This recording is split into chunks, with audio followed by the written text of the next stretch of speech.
the color of her smile. Maya's hand trembled as she watched Sophie walk across the graduation stage, her chestnut hair catching the afternoon light like threads of gold. And in that moment, surrounded by 1,000 cheering families, Maya finally understood that friendship had never been enough. For 6 years she had buried the truth, so deep that she'd almost convinced herself it wasn't there. But watching Sophie smile that radiant, oblivious smile made Maya's chest ache with a longing so fierce it nearly brought her to her knees. This was supposed to be their triumph, the end of college and the beginning of everything they'd planned together. But Maya knew that after today, nothing would ever be the same. They had met during freshman orientation, two terrified 18-year-olds assigned to the same dorm room by cosmic coincidence or cruel fate. Maya could never decide which. Sophie had arrived with her infectious laugh and her habit of touching people's arms when she talked, and Maya had been captivated immediately, though she'd told herself it was just admiration, just the natural pull towards someone so genuinely warm. They became inseparable within weeks. Late-night study sessions blurred into early morning confessions about dreams and fears and the kinds of wounds that families leave on your heart. Sophie talked about her ex-boyfriend with casual dismissal, about wanting to find real love someday, and Maya listened with a smile frozen on her face, silently cataloging every detail of Sophie's preferences while hating herself for memorizing them like prayer. If you believe in the courage it takes to love authentically, if you believe in second chances and the beauty of truth, please take a moment to like this video, leave a comment sharing your thoughts, and subscribe to channel name. Your support means everything, and it helps stories like this reach the people who need them most. The years had been an exquisite kind of torture. Maya dated other women, relationships that felt like rehearsals for a role she was never quite convinced by, while Sophie cycled through boyfriends who never quite measured up to some invisible standard Maya secretly hoped she represented. They traveled together during summer breaks, sharing hotel rooms and inside jokes, and Maya perfected the art of loving someone in silence. She became an expert at reading Sophie's moods, at knowing when to offer distraction or comfort, at being the best friend anyone could ask for while her heart slowly calcified under the weight of everything she couldn't say. There were moments when she thought Sophie might feel it too, the way Sophie's eyes would linger on her face sometimes, the casual intimacy of Sophie braiding Maya's hair while they watched movies, the time Sophie had fallen asleep with her head on Maya's shoulder and Maya had stayed frozen for 3 hours, barely breathing, memorizing the weight and warmth of that trust. But Maya was terrified. She'd grown up in a household where love between women was never discussed, where her parents' carefully constructed silence on certain topics spoke louder than any condemnation could have. Coming out to her family junior year had fractured something fundamental, leaving her with their thin-lipped acceptance that felt more like toleration.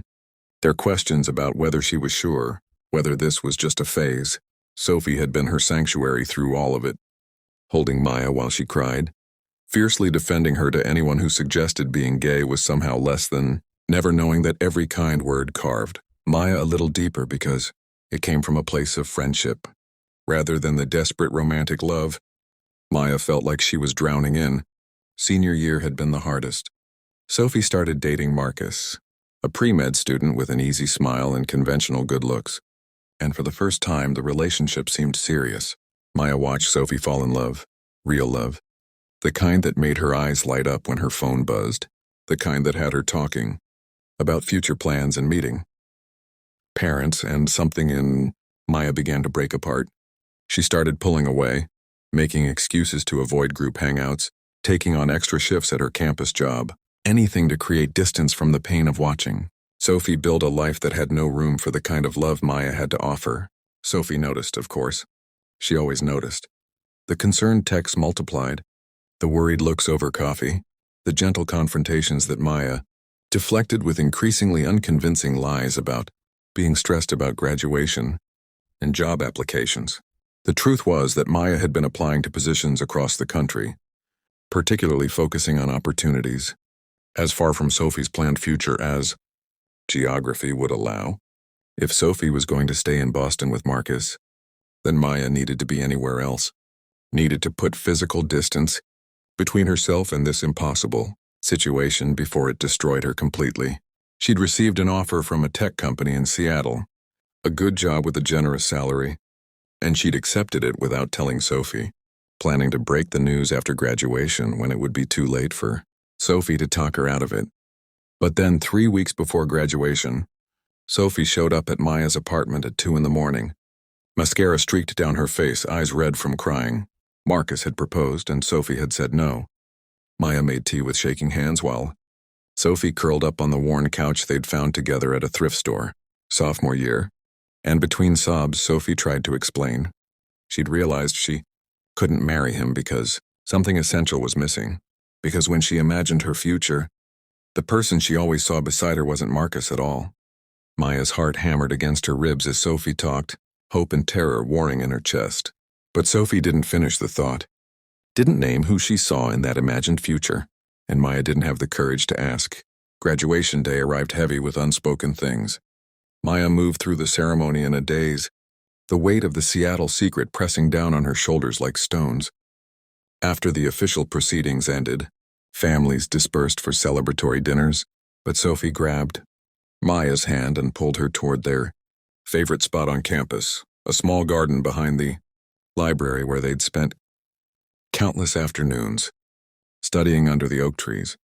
The late spring air smelled like cut grass and promise, and the setting sun painted everything in shades of amber and gold. Sophie sat down on their usual bench and Maya joined her, their shoulders touching in a familiar way that made Maya's breath catch. For a long moment neither of them spoke. Then Sophie said, her voice barely above a whisper, that she needed to tell Maya something. Something she'd been trying to say for months but hadn't known how. Maya's pulse roared in her ears as Sophie turned to face her.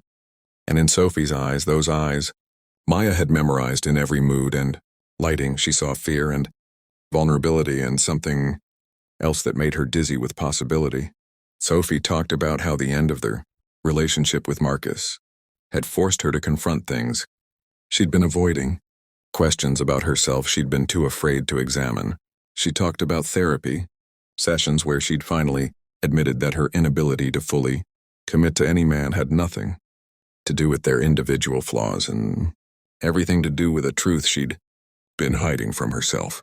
She talked about growing up in a traditional family with traditional expectations, about the internal homophobia she'd internalized so young she didn't even recognize it as fear, about years of convincing herself that what she felt for Maya was just exceptional friendship because the alternative was too terrifying to consider. Maya listened with tears streaming down her face, years of guarded hope finally cracking open in her chest. When Sophie finally said the words, when she finally admitted that she'd been falling in love with Maya for years, that every relationship with man had felt wrong because her heart had already chosen, that she was sorry for taking so long to be brave enough to see it, Maya felt like she was experiencing every emotion at once, joy and relief and residual pain all tangled together into something almost too intense to bear. The kiss, when it happened, wasn't cinematic or perfectly orchestrated. It was messy and salt-tinted from their tears.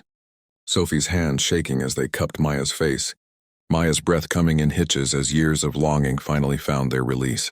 It was gentle and desperate simultaneously, an apology and a promise, the physical manifestation of everything they'd been too afraid to voice. When they finally pulled apart, foreheads pressed together, Sophie whispered that she couldn't believe she'd almost lost them by being too scared to listen to her own heart. Maya had to tell her about Seattle then, the words tumbling out in a rush of confession and regret. She explained about the job, about accepting it because she thought staying would destroy her, about planning to leave without saying goodbye because goodbye would have been impossible. Sophie's face went pale, and for one terrible moment, Maya thought she'd ruined everything, that the truth had come too late. But then Sophie was laughing through fresh tears, calling Maya an idiot, saying that she'd been planning to tell Maya all of this weeks ago, but had been waiting until after graduation, trying to find the perfect moment that kept not arriving because she was terrified of ruining their friendship. If she'd misread everything. They stayed in that garden until the sky turned dark and stars began to appear, talking through years of missed signals and opportunities, marveling at how they'd both been so afraid of the same thing. Maya explained that she could turn down the Seattle job, that nothing mattered more than them, but Sophie shook her head. She said they'd figure it out together, that maybe they both needed to be brave now, to build something new rather than trying to fit into old patterns. She had job offers too, including one in Portland, closer to Seattle than Boston. They could make it work if they both wanted it badly enough, and God, they both wanted it with an intensity that felt like its own kind of miracle. If this story touched your heart, if you've ever loved someone in silence or found the courage to speak your truth, please show your support by liking this video and sharing it with someone who needs to hear it. Drop a comment below telling us about a moment when love surprised you, when you found courage you didn't know you had. Your engagement helps us continue sharing stories that matter. The summer after graduation became their beginning instead of their ending. They took the Portland and Seattle jobs, found an apartment in Portland that Maya would use as home base while she negotiated remote work arrangements, learned how to be together in this new way that was terrifying and exhilarating and so much better than Maya had ever imagined. They told their families together, weathering disappointment and surprise and eventual acceptance, with the strength that came from finally being honest. Some days were harder than others. Old fears don't disappear overnight, and both of them carried wounds that needed time to heal, but they faced everything together, partners now in truth instead of just in longing. Before we end, I want to ask something special. Please take a moment to comment below with just one word that describes what love means to you. Whether it's courage, truth, patience, or anything else that resonates, I want to hear from you. Your words create a community of hope here. Maya thinks about that graduation day often now, 2 years later. Living in a small house in Portland they've made their own, filled with plants and books and photographs of all the places they're exploring together. She thinks about how close they came to losing this, how fear almost robbed them of the most real thing either of them had ever known. On quiet mornings when she wakes to find Sophie still sleeping beside her, sunlight streaming through the windows they forgot to close the curtains on, Maya feels grateful in a way that goes beyond words. They'd spent so long as friends, never knowing that friendship was just the foundation they were building towards something infinitely more profound.